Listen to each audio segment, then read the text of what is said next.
नमस्कार साथियों, अमरीश क्लासेस में आपका स्वागत है। मैं हर्ष शुक्ला। तो जैसा कि आपको पता है कि हम लोग हिस्ट्री कर रहे थे, इतिहास की क्लास होती है आपकी इस समय। और इतिहास में भी हम लोग प्राचीन इतिहास कर रहे थे और उसमें से भी हम लोगों ने सबसे पहले अपना जो इंडस वैली सिविलाइजेशन है, उसके बाद हम लोगों ने वैदिक काल, उसके बाद महाजनपद, फिर उसके बाद बौद्ध जन्म, जैन धर्म, फिर मौर्य काल, ये इतना हमने देखा था। आज हम लोग उसके बाद देखेंगे मौर्योत्तर काल में क्या हुआ। तो सभी लोग एक बार इस सेशन को शेयर कर दीजिए। सभी लोगों से एक रिक्वेस्ट है कि एक बार इस सेशन को शेयर कर दीजिए और ध्यान से देखिएगा मौर्योत्तर काल में क्या क्या इंपॉर्टेंट है, कितना इंपॉर्टेंट है, वो सब मैं आपको बताऊंगा। और लास्ट में आपको क्वेश्चन भी कराऊंगा, तो पहले आप देखिएगा मौर्योत्तर काल है क्या। ध्यान दीजिएगा। देखो, मौर्योत्तर काल एक्चुअल में जो मौर्य के बाद थोड़ा ब्राह्मणों का यहाँ पे साम्राज्य चला है, ब्राह्मणों का टाइम चला है, तो इसको हम ब्राह्मण साम्राज्य भी बोल सकते हैं। अब देखेंगे क्या है, ध्यान दीजिएगा। दो तरह के राज्य हुए हैं, मतलब दो तरह के इसके बाद लोग आए हैं। एक तो जो आपके विदेशी लोग हुए हैं और दूसरे जो देशी। विदेशियों में भी बात करेंगे तो कौन कौन आएंगे आपके? हिंदू। अब आप कहेंगे हिंदू विदेशी, हाँ। यमन और आपके शक, पल्लव और कुषाण वंश। ये भी एक ब्राह्मण वंश था, कुषाण वंश। ये कुछ विदेशी जो है आपके राज्य रहे हैं। देशी ब्राह्मण राज्य इस समय के जो रहे हैं वो मुख्यतः पाटिलपुत्र और महाराष्ट्र और महाराष्ट्र। अब पाटिलपुत्र में भी देखेंगे तो शुंग वंश और कण्व वंश और आंध्र सातवाहन वंश। ये सब वंश बहुत कंफ्यूजिंग होते हैं, बहुत मतलब क्वेश्चन में कई बार कंफ्यूजन होता है। तो यही कंफ्यूजन आज हम मिटाएंगे, ताकि आपको इस तरह के मतलब जो कंफ्यूजन बना रहता है एग्जाम में, बेसिकली हमें यही तो करना है, अभी कंफ्यूजन दूर करना है ताकि एग्जाम में दिक्कत ना हो। और चेरी वंश। अब आपसे कभी क्रम पूछे तो याद कर लीजिए, ये चार वंशों का क्रम ज्यादातर पूछता है। एक तो शुंग वंश, उसके बाद कौन आया? कण्व वंश। कण्व वंश, हालांकि मैंने आपको उसी में लिखवाया है। सातवाहन वंश और उसके बाद वकाटक वंश। वकाटक वंश, तो ये आपका क्रम है। अब एग्जांपल दे दूं, ये पुष्पमित्र शुंग, वासुदेव, इसमें शिमुक आएंगे राजा, इसमें विन्य शक्ति आएंगे, ऐसे कई आएंगे। अब सबसे पहले हम देखेंगे शुंग वंश को। सबसे पहले किसको देखेंगे? शुंग वंश को। शुंग वंश, शुंग वंश को देखेंगे आज सबसे पहले। शुंग जो आपकी डायनेसिटी है उसको देखेंगे सबसे पहले। अच्छा, ये कहाँ की है? कहाँ पे ये वंश जो है शासन कर रहा था? उज्जैन, मुख्यतः कहाँ पे? उज्जैन। अब इसके राजा देखेंगे कौन हुए। सबसे पहले हुआ पुष्पमित्र। पुष्पमित्र शुंग, सुना होगा आपने, बहुत नाम सुना होगा। इसके बाद हुआ अग्निमित्र। अग्निमित्र हुआ इसके बाद। इसके बाद वसुमित्र। वसुमित्र के बाद भागभद्र। भागभद्र के बाद देवभूति। ये हुए हैं कुछ शुंग वंश के इंपॉर्टेंट शासक। पुष्पमित्र शुंग के बारे में देखेंगे क्या क्या इंपॉर्टेंट है। तो इसने मौर्य वंश के अंतिम शासक, क्या नाम था? वृहद्रथ। वृहद्रथ, उसको मार के राजा बना था। वृहद्रथ को मार के राजा बना था। और इसने किसकी नींव डाली? शुंग वंश की नींव डाली। तो बेसिकली ये शुंग वंश का संस्थापक भी है। शुंग वंश का संस्थापक। इसने क्या किया? 2 बार अश्वमेध यज्ञ किया। 2 बार अश्वमेध यज्ञ। और खास बात क्या है, उस अश्वमेध यज्ञ के पुरोहित कौन थे? आपके एग्जाम मतलब आपसे क्वेश्चन पूछेगा पुरोहित कौन थे, तो पतंजलि थे। अभी आपको आगे क्वेश्चनों में देखने को मिलेगा। पतंजलि थे, इसने 2 बार अश्वमेध यज्ञ कराया। इसने हिंदू यूनानी शासक मिनांडर को हराया। तो हिंदू यूनानी शासक, क्या नाम था उनका? मिनांडर। मिनांडर को हराया। और कुछ इंपॉर्टेंट है, इसने भरहूत स्तूप की स्थापना की। भरहूत स्तूप, ये भी इंपॉर्टेंट है, भरहूत स्तूप की स्थापना। और क्या इंपॉर्टेंट है पुष्पमित्र शुंग से?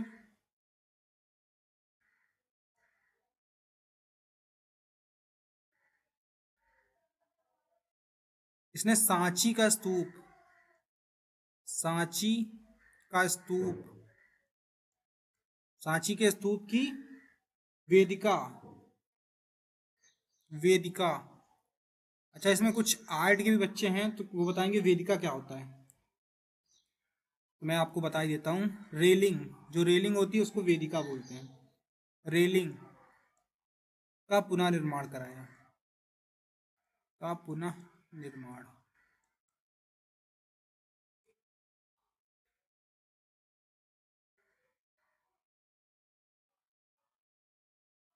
पहले लकड़ी की वेदिका थी, उसके बाद पत्थर की वेदिका लगवा दी सांची के स्तूप में।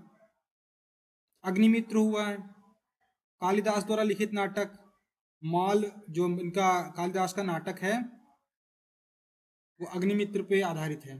भागभद्र, भागभद्र के बारे में यूनानी राजा जो है हेलियोडोरस को अपना राजदूत बनाकर भेजा था, जिसने यहाँ भागवत धर्म को स्वीकार किया और विदिशा में भागवत वासुदेव के सम्मान में गरुड़ध्वज की स्थापना की। देवभूति, अब ये अंतिम है तो इसलिए थोड़ा इंपॉर्टेंट हो जाता है। तो ये क्या है? शुंग वंश का अंतिम, शुंग वंश का अंतिम। बाकी क्वेश्चंस में बता दूंगा जो इंपॉर्टेंट होगा। अंतिम शासक। और क्या इंपॉर्टेंट बात हो गई?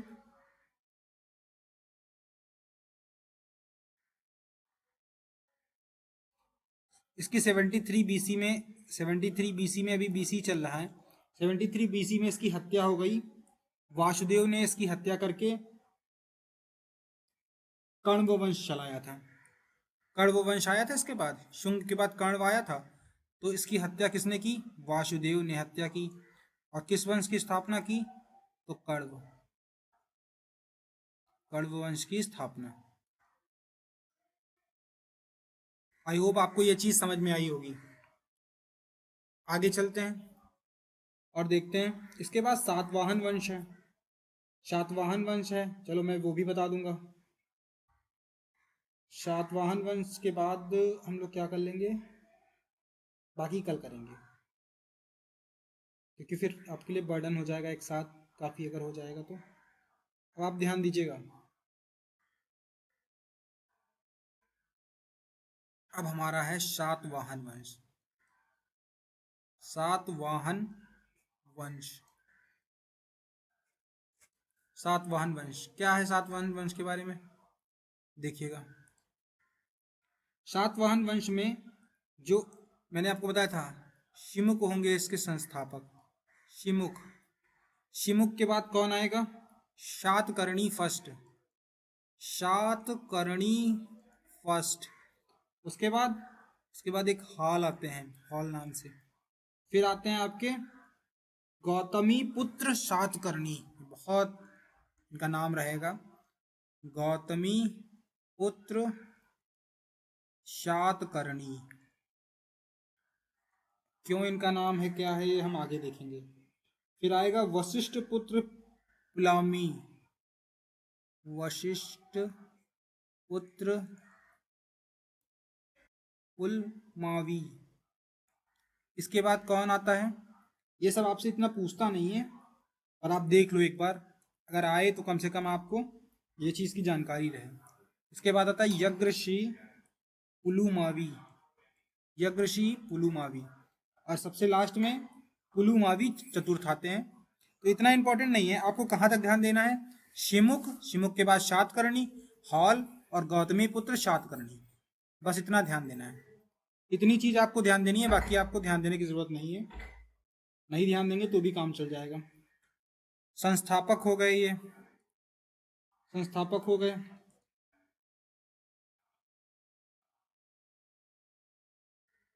सातवंश को ही आंध्र सातवाहन वंश बोलते हैं। अच्छा, इनकी राजधानी क्या थी, राजधानी क्या थी, राजधानी कैपिटल, इनकी राजधानी क्या थी, तो इनकी राजधानी थी प्रतिष्ठान, प्रतिष्ठान थी इनकी राजधानी।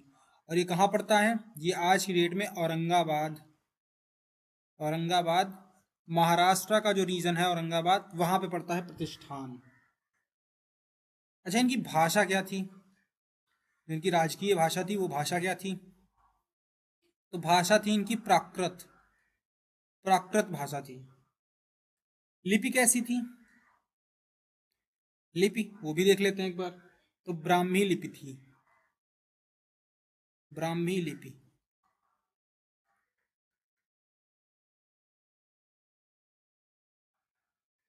अब मैंने आपको बताया था कि इंपॉर्टेंट शातकर्णी फर्स्ट है, तो पहले शातकर्णी फर्स्ट को देखेंगे, उसके बाद गौतमी पुत्र शातकर्णी को भी देखेंगे। शातकर्णी फर्स्ट, शातकर्णी फर्स्ट के बारे में इंपॉर्टेंट क्या है,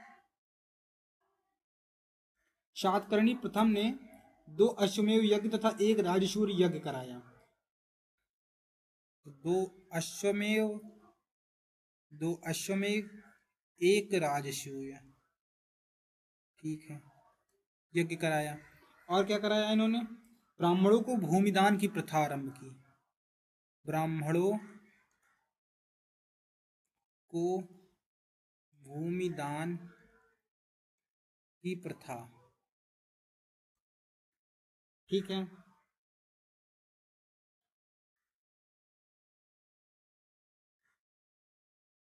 इनका विवाह नागनिका से हुआ था और नागनिका ने संरक्षिका की तरह काम किया था।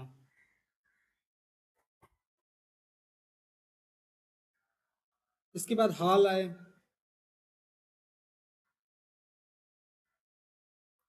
इनके बारे में बहुत इंपॉर्टेंट कुछ नहीं है। इसके बाद आए गौतमी पुत्र सातकर्णी, अब इनके बारे में देखिएगा, ठीक है, यहीं पे बता देता हूं। गौतमी पुत्र सातकर्णी, देखिएगा क्या है, सबसे महान सातवाहन शासक, तो सबसे महान शासक, इस बात से आप याद रखेंगे ना, सबसे महान शासक। नासिक अभिलेख मिलता है, ठीक है, एकमात्र ब्राह्मण, अद्वितीय ब्राह्मण, वर्ण व्यवस्था का रक्षक और वेदों का आश्रयदाता, ये इनको उपाधियां मिली हैं, नाम मिले हैं। क्या क्या नाम मिले हैं, मैं चेंज कर देता हूं, ठीक, एकमात्र, एकमात्र ब्राह्मण, और क्या उपाधि मिली है, अद्वितीय ब्राह्मण, अद्वितीय ब्राह्मण, और वर्ण व्यवस्था का रक्षक, वर्ण व्यवस्था का रक्षक, और क्या उपाधि मिली है, वेदों का आश्रयदाता, वेदों का आश्रयदाता, आश्रयदाता, तो ये इनको उपाधियां मिली हैं। इसके बाद इन्होंने शक शासक नहपान को हराया, शक शासक, शक शासक को हराया, उसका क्या नाम था, नपहान, नपहान नहीं नहपान था शायद, हाँ नहपान होगा, शक शासक को हराया, उसका नाम था नहपान। तो ये था। अब इन्होंने किस किस तरह की मुद्राएं चलाई, तो सातवाहन ने चांदी, तांबे, शीशे, पोटीन और कांस्य की मुद्राओं का प्रचलन किया। कैसी कैसी, चांदी, तांबे, शीशा और शीशा की सर्वाधिक याद रखिएगा। और कांस्य मुद्रा का प्रचलन किया। कांस्य मुद्रा।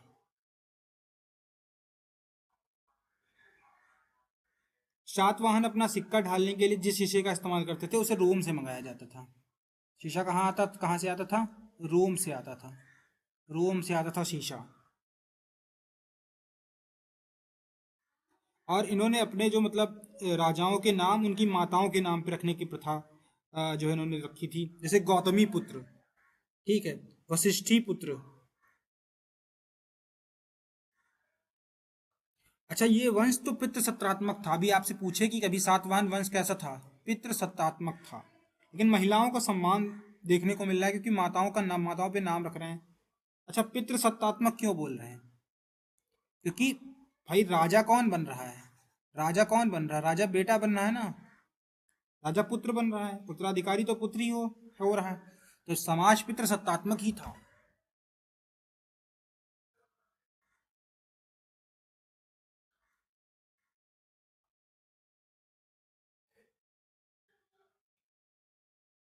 अच्छा, सातवाहन राज्य एक ऐसा वंश है जिसने उत्तर और दक्षिण के बीच सेतु का काम किया।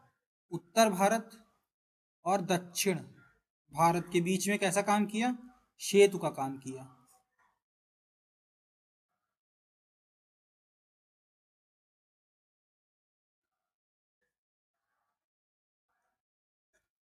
तो ये बात समझ गए? सेतु का कार्य किया। तो ये थे कुछ इंपॉर्टेंट बातें। आई होप आपको समझ में आ गई होंगी। तो आगे चलते हैं, देखते हैं। आपका पहला क्वेश्चन है, अंतिम मौर्य सम्राट बृहदित की हत्या कर किसने शुंग वंश की स्थापना 185 ईसा पूर्व में की? पुष्पमित्र, अग्निमित्र, वसुमित्र, बाघभट्ट। अभी मैंने आपको बताया था ये। आप लोग बिल्कुल गलत नहीं करेंगे इस क्वेश्चन को। इस क्वेश्चन को गलत करने की बिल्कुल आपको अनुमति नहीं है। आप लोग आंसर करिएगा। तो देखो, पुष्यमित्र, पुष्यमित्र शुंग मैंने बताया था ना। पुष्यमित्र शुंग। और ये कौन था? ये इसने किसकी स्थापना की? शुंग वंश की स्थापना की। शुंग वंश की स्थापना की। काफी प्रतापी राजा रहा है। शुंग वंश की स्थापना की। अगला क्वेश्चन है, पुष्पमित्र शुंग मौर्य सम्राट बृहदित की राजकीय सेना में किस पद पर आसीन था? सेनापति था, प्रधानमंत्री था, गवर्नर था? तो शायद ही मैं ये बात आपको बताना भूल गया हूँ, पर मैंने आपको कल की क्लास में बताया था। तो ये जो है सेनापति था।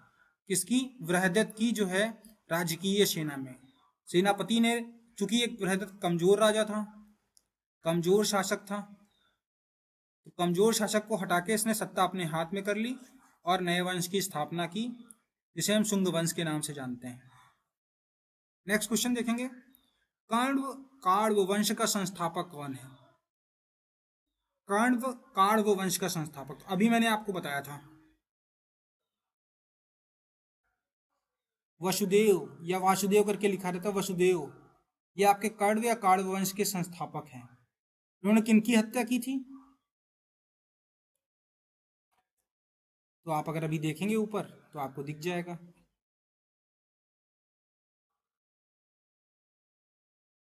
ये देखिए, यहाँ पे आप देख सकते हैं, यहाँ पे आप देख सकते हैं काण्व वंश की स्थापना वासुदेव कर रहे हैं। किसकी हत्या करके? देवभूति की। देवभूति की हत्या करके। देवभूति, जो आपके देवभूति की हत्या कर। और देवभूति जो है वो अंतिम शासक है किसका? शुंग वंश का अंतिम।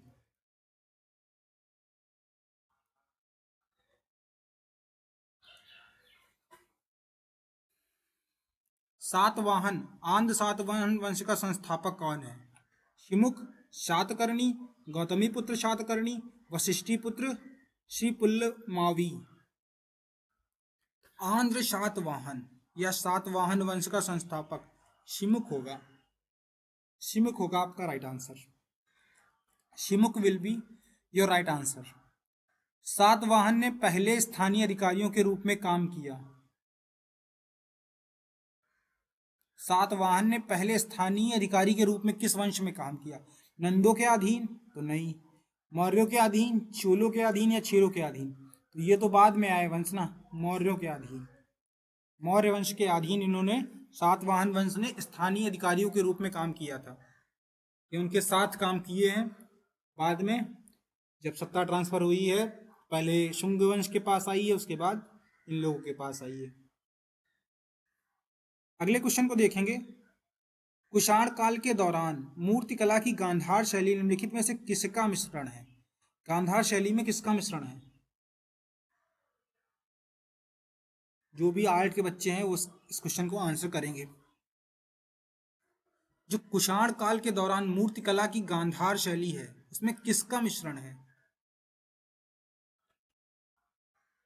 तो यूनानी, भारत और ग्रीक शैली, इंडो ग्रीक, जो भारत ग्रीक यूनानी शैली है, इसी में आधारित थी कुषाण काल की दौरान की मूर्तिकला।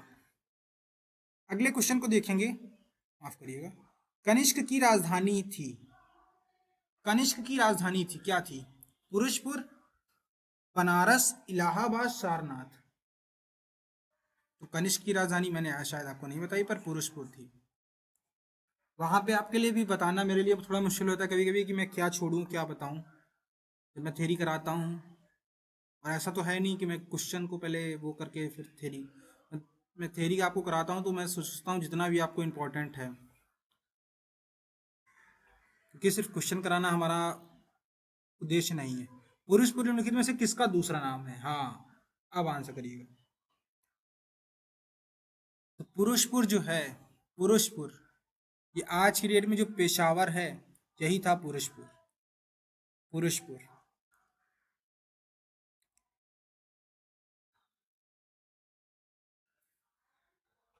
अगले क्वेश्चन को देखेंगे। चरक किसके राज्य चिकित्सक थे? चरक,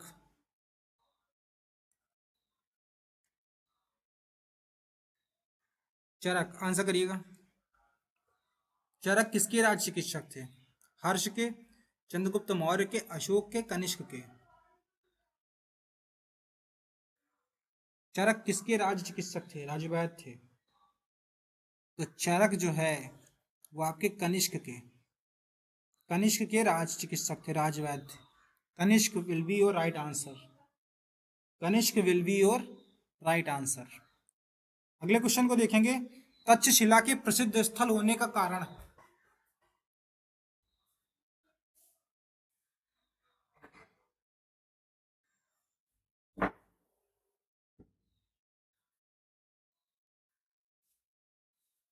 आप लोग आंसर करिएगा। तक्षशिला के प्रसिद्ध स्थल होने का कारण था प्राचीन वैदिक कला, मौर्यकालीन कला, गांधार कला या गुप्त कला? तो तक्षशिला में जो तक्षशिला फेमस था वो गांधार कला के लिए फेमस था। गांधार कला, गांधार कला होगा आपका राइट आंसर। भारत में सर्वप्रथम स्वर्ण मुद्राएं किसने चलाई? भारत में सर्वप्रथम स्वर्ण मुद्राएं, देखते हैं। तो ये होगा आपका इंडो बैक्ट्रियन, इंडो बैक्ट्रियन।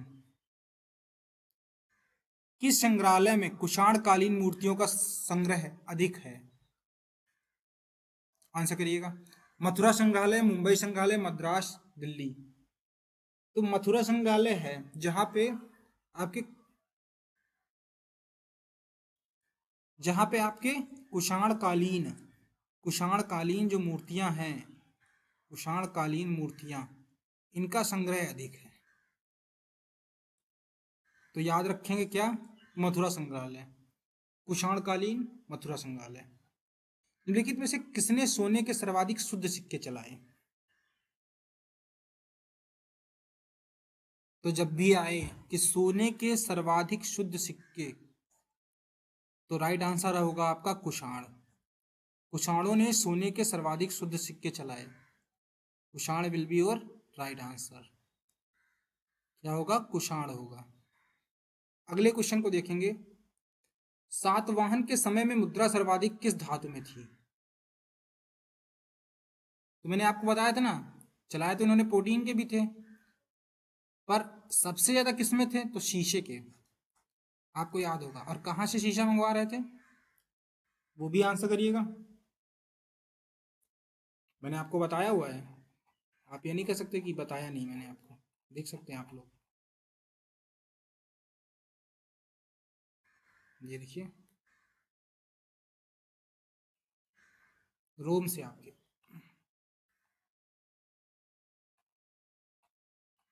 रोम से।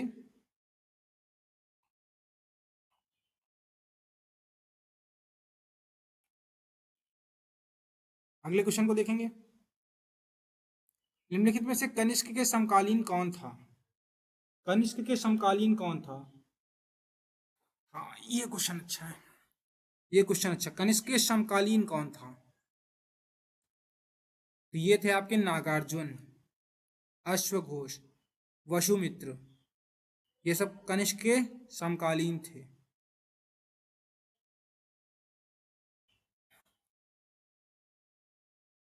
किस वंश के शासक ने ब्राह्मणों एवं बौद्ध भिक्षुओं को कर मुक्त या भूमि या गांव देने की प्रथा आरंभ की? भूमि अनुदान की, जमीन को दान देने की, किस वंश ने? तो अभी मैंने आपको बताया था, किसने ब्राह्मणों को भूमि दान देने की व्यवस्था आरंभ की? तो वो था आपका आंध्र सातवाहन वंश।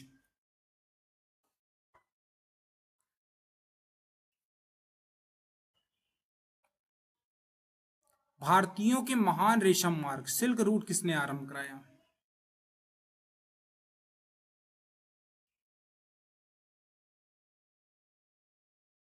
कनिष्क ने, अशोक ने, हर्ष ने, फायान ने।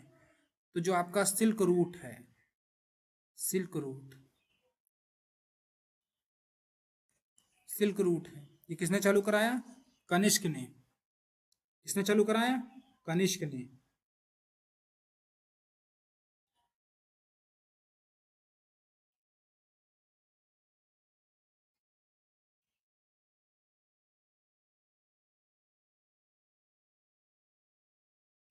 ठीक है, सिल्क रूट हो जाएगा आपका कनिष्क ने। और ये जो है आपका सिल्क रूट है, बहुत फेमस है। चरक और नागार्जुन किसके दरबार की शोभा थे? आंसर करिएगा।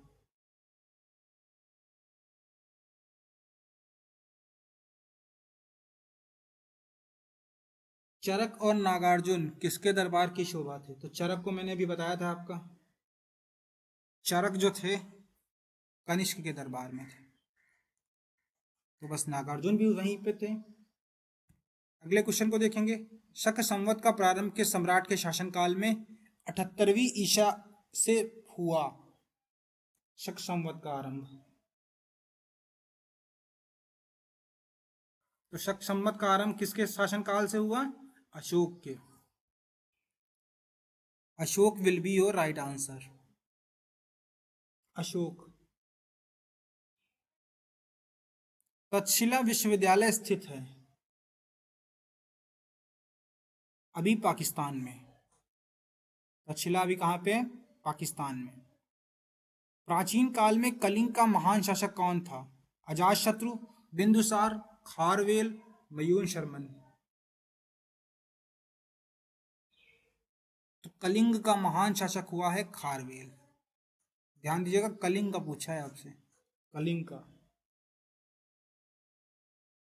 कुषाण काल में सबसे अधिक विकास किस क्षेत्र में हुआ? कुषाण काल सबसे अधिक विकास धर्म में हुआ, कला में हुआ, साहित्य में हुआ, वास्तुकला में हुआ? तो वास्तुकला में कुषाण काल में सर्वाधिक विकास हुआ। किसमें? वास्तुकला में। वास्तुकला। सातवाहन ने आरंभिक दिनों में अपना शासन कहाँ शुरू किया? महाराष्ट्र, सौराष्ट्र, प्रतिष्ठान, आंध्र प्रदेश। आरंभिक दिनों में आंध्र प्रदेश में। डी, प्रतिष्ठान इनकी राजधानी थी। सातवाहन राज्य की राजधानी कहाँ थी?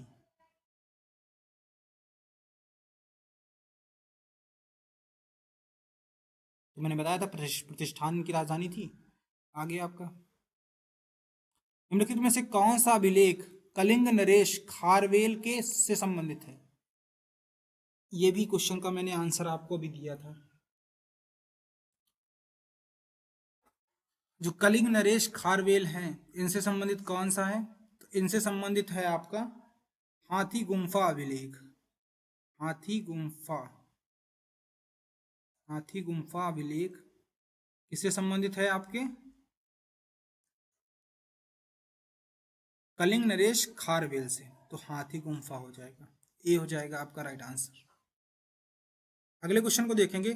किस सातवाहन नरेश ने गाथा सप्तशती नामक महत्वपूर्ण कृति की रचना की?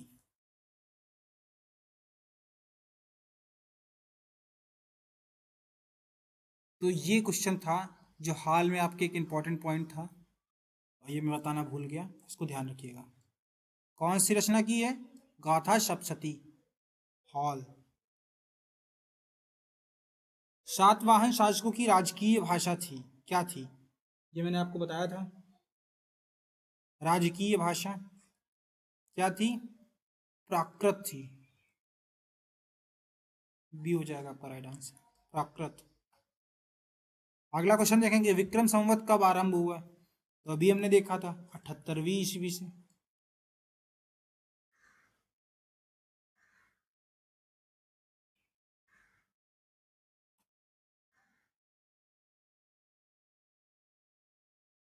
विक्रम संवत कब आरंभ हुआ? एक सेकंड, इसको मुझे देखने दीजिएगा।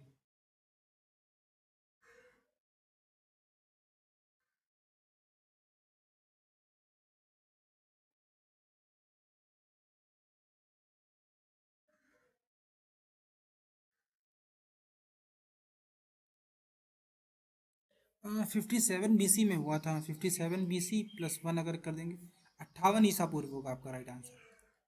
ये नहीं होगा, 78 नहीं होगा, माफ करिएगा, 58 ईसा पूर्व विक्रम संवत। मैं आपके दूसरे कैलेंडर के चक्कर में कंफ्यूज हो गया। आपका विक्रम संवत होगा 58 ईसा पूर्व।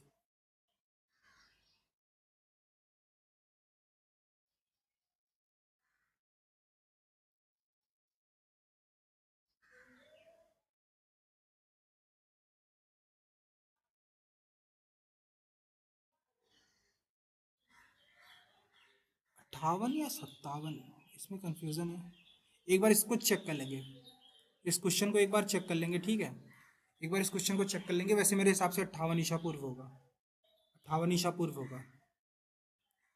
मौर्य के बाद दक्षिण भारत में सबसे प्रभावशाली राज था? आंसर करिएगा।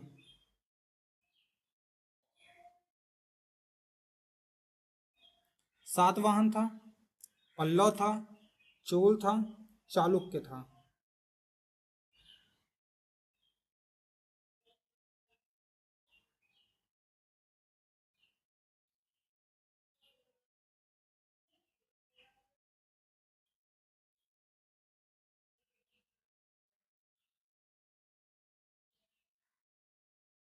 सबसे प्रभावशाली राज्य कौन था?